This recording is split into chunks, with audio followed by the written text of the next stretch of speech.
السلام علیکم ملګرو. استرالیا په مقابله انډیا ورلد ټیسټ چیمپیونشپ فائنل چې کوم روان دی چې درې ورځې لوبه پکې ختم شو. د انډیا فرست اننګز ختم شو. استرالیا په 469 رنونه په فرست اننګز کې کړو. انډیا په فرست اننګز کې کړی دي صرف 296 رنونه ټول کې لړیا نوټ شوی. د استرالیا لیډ په هم وروړي. د استرالیا سیکنډ بیټینګ شروع دی. تاسو له سایډ له سکور کارت ښکاري. مکمل سکور کارت به سره شریکوم. د انډیا بیټینګ بدل هم خم ورپسې جوابي چې کوم سیکنډ اننګز د استرالیا روان دی هغه باندې به هم خبره کو. د انډیا ناقص بالنګ باندې به هم خبره کو. انډیا فرست اننګز وکړ د کړي 296 رنونه د درې ورځې لوبه پکې ختم شو. نن چې کوم لوبه شروع کیږي د څلورمې ورځې وي او سبا پکې اخرنۍ ورځ ده. نو دا ټیسټ چې کوم دا ټیسټ میچ چې کوم روان دی نو دا به مطلب فیصله کیږي، مطلب ډرا کیږي بنا فیصله به خامخا راوځي.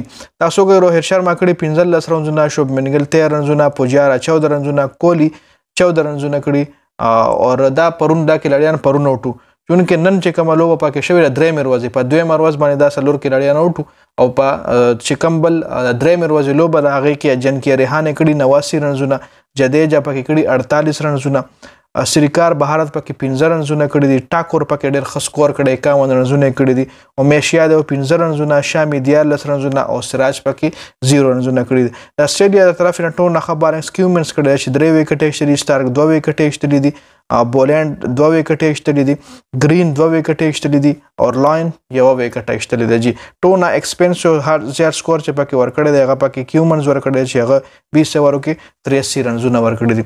اوس که چېرې مونږ د استرالیا سیکنډ اننګز وګورو جی نو 123 رنز باندې سلور کې لړیان اوټ دي چې عثمان خواجه 14 رنونه کړي دي، ډیوډ وارنر صرف 1 رنز کړی دی، لیبوشین 41 رنونه کړي دي، سټیو سمیت 34 رنونه، لیبوشین په کریز باندې ولاړ دی نټ اوټ دی جی په 41 باندې نټ اوټ. ټریویس هیډ چې کوم دی 18 رنونه کړي دي او گرین ورسره په بیټینګ باندې ولاړ دی 9 رنونه د کړي دي. د استرالیا لیډ چې په انډیا باندې وروړېدل 296 رنونه په وروړېدل دي. که چېرې نن استرالیا ښه بیټینګ وکړو او تقریبا 450 پورې ټارګټ یې ورکو او بیا نیمه ورځ انډیا له هم ورکړو. په دې نیمه ورځ کې 3 وکټې انډیا نه وړ دی نو بیا په 15 ورځ باندې به ډېر اسانه باندې استرالیا دا میچ وګټي. او که چېرې ویرات کوهلی ولودرېدو یا روهیت شرما یا داسې څوک پکې ودرېدو او سینچري ووهلی او 2 بیټسمنانو پکې غټ پارټنرشپ وکړو نو کیدای شي چې بیا یې انډیا دا میچ وګټي جي. نو میچ په مطلب ډیسایډ کیږي، ډرا کیږي بنا.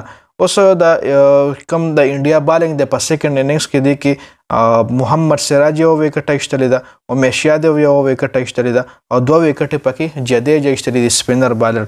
د محمد شامی طرف هم وکټ نشته جی او د شاردل ټاکور د طرف هم وکټ نشته. سراج ډېر ښه بالنګ کړی، په لومړني اننګز کې هم 4 وکټې ایشتلې دي او په سیکنډ اننګز کې هم 1 وکټه ایشتلې ده. نو دا د استرالیا سیکنډ اننګز دی او دې نه پس په د انډیا سیکنډ اننګز وي. نو که چېرې تاسو د خو وي که چېرې استرالیا په 450 پورې سکور وکړو الریډي د استرالیا سکور چې کوم دی 296 رنونه دي. نو دغه 200 رنونه که نور جوړ کړو نو بیا به انډیا لپاره دا میچ ګټل لږ ګران شي. 500 رنونه په یوه ورځ کې چې سکور بیا هغوی لږ ګران شي په یوه نیمه ورځ کې یا په یوه ورځ کې. او که وکټې ته په ارلی ټایم کې پرېوتې ارلی وکټس ته ډاون شو نو بیا به ډېره زیاته مشکله شي انډیا لپاره. د ویډیو کتلو زیاته مننه. ویډیو مخکې ملګرو سره شریکه کړئ. جنید خان افیشل چینل هم سبسکرایب کړئ، پیج هم لایک کړئ. والسلام.